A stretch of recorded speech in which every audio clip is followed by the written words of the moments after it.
Hello, my name is John Ginocchio. I'm the director of bands at Southwest Minnesota State University. But for the past 20 years, I've also been a member of the Marshall Municipal Band, and I currently serve as one of its directors. So, in many ways, the Bandshell has been a summer home for me for many years. The Marshall Bandshell has served as an important fixture and cultural mecca in Marshall for many years. It's home to not only music and band activities, but has also welcomed community events, theater productions, and other social and individual gatherings over the years.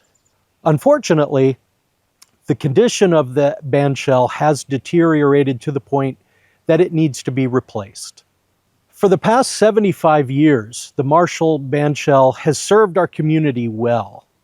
However, time and weather have taken their toll, and the conditions of the facility no longer meets the needs of today's performers, audiences, and events.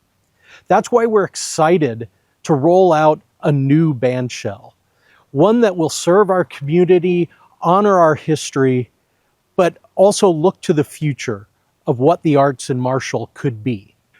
The new Bandshell will provide improved accessibility to all visitors, enhanced acoustics and performance capabilities, modern amenities for performers and event organizers, increased flexibility for community events and celebrations, and a welcome gathering space designed for future generations. The Bandshell has always been a special place in the Marshall community. The new Bandshell will ensure that future generations have access to create memories and have special celebrations of their own well into the future. We hope that you will come out to the Liberty Park Bandshell when it's completed, and it will be home to many, many more events as we look to the future.